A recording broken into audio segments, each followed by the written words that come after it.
بسم اللہ الرحمن الرحیم نحمدہ ونصلی علی رسولہ الکریم اما بعد۔ پیارے پیارے بچوں، ننے منے پھولو، اللہ تعالیٰ آپ سب کو ہمیشہ خوش رکھے۔ الاحسان اکیڈمی والے بھائی، چچا، ماموں کی طرف سے السلام علیکم ورحمۃ اللہ وبرکاتہ۔ پیارے بچوں، ہماری کہانی چل رہی ہے حضرت نوح علیہ السلام۔ 4 حصے آپ سن چکے ہیں، آج ہے 5واں حصہ۔ اللہ تعالیٰ نے نوح علیہ السلام کو فرمایا کہ آپ قوم کو جا کے بتائیں کہ عبادت صرف اللہ کی کرنی ہوتی ہے، اللہ تعالیٰ کے سوا تو کوئی رب نہیں ہے، کوئی خدا نہیں ہے، کوئی معبود نہیں ہے، لہذا عبادت صرف اللہ تعالیٰ کی۔ اب جتنی چیزیں بھی عبادت والی ہیں وہ ساری کی ساری صرف اللہ کی۔ نماز عبادت ہے، صرف اللہ تعالیٰ کے لیے پڑھ سکتے ہیں۔ روزہ عبادت ہے، صرف اللہ کے لیے رکھ سکتے ہیں۔ صدقہ خیرات کرنا عبادت ہے، صرف اللہ کے نام کا کر سکتے ہیں۔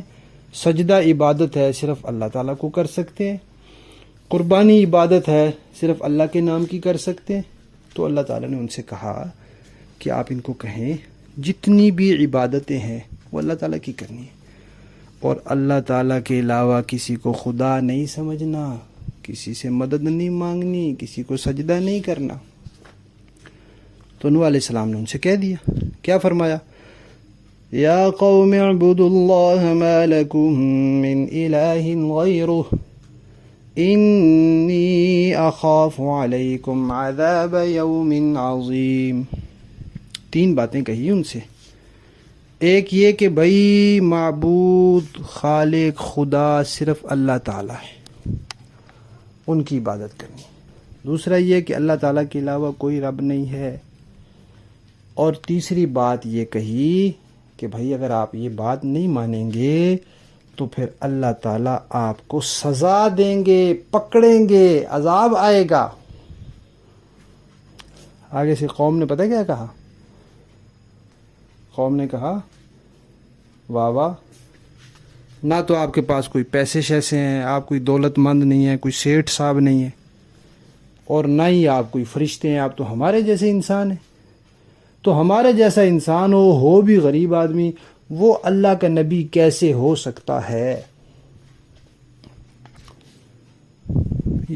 عجیب بات انہوں نے کی۔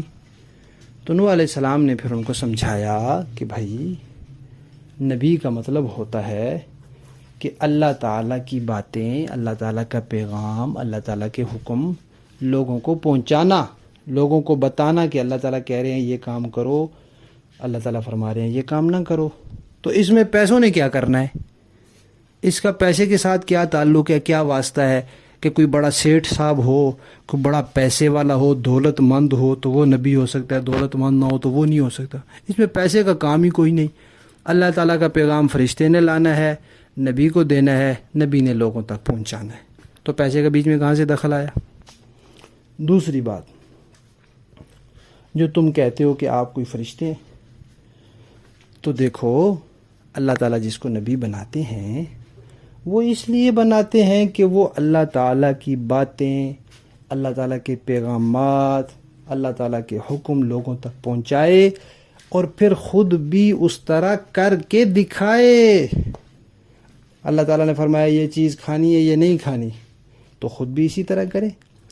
اللہ تعالیٰ نے فرمایا کہ بھئی آپ نے اپنے بچوں کے ساتھ، اپنے گھر والوں کے ساتھ اس طرح کا رویہ رکھنا ہے، تو خود بھی وہ رکھ کے دکھائے۔ اللہ تعالیٰ نے فرمایا ایسے نماز پڑھنی ہے، وہ خود بھی نماز پڑھ کے دکھائے۔ ایسے روزہ رکھنا ہے، وہ خود بھی روزہ رکھ کے دکھائے۔ تو نبی تو آتا ہے سارے کام کر کے دکھائے۔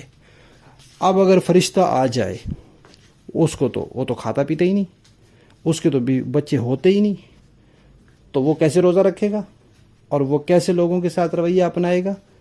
تو پھر نبی کو اللہ تعالیٰ نے لوگوں کے سامنے نمونہ بنا کے بھیجا ہوتا ہے کہ جیسے یہ نبی میری باتوں پہ عمل کر رہے ہیں ایسے تم بھی کرو، نبی کی سنت پر چلو، نبی کے طریقے پر چلو۔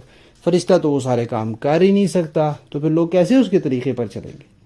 تو اس لیے تم بات سمجھو، نبی ہونے کے لیے فرشتہ بھی ہونا ضروری نہیں ہے، اور نبی ہونے کے لیے دولت ہونا بھی ضروری ہے۔ تم میری بات سمجھو کہ جو میں تمہیں بات کہہ رہا ہوں یہ کتنی سمجھداری کی بات ہے کہ اللہ تعالیٰ نے تمہیں پیدا کیا ہے، لہذا اللہ کی عبادت کرو، اللہ کے علاوہ کسی اور کی عبادت نہ کرو، اور ورنہ کیا ہوگا؟ پھر اللہ کا عذاب آئے گا۔ پھر کیا ہوا؟ پھر انشاءاللہ ہم کہانی کے اگلے حصے میں سنیں گے۔ ہماری کہانی نوح علیہ السلام کا 5واں حصہ ختم۔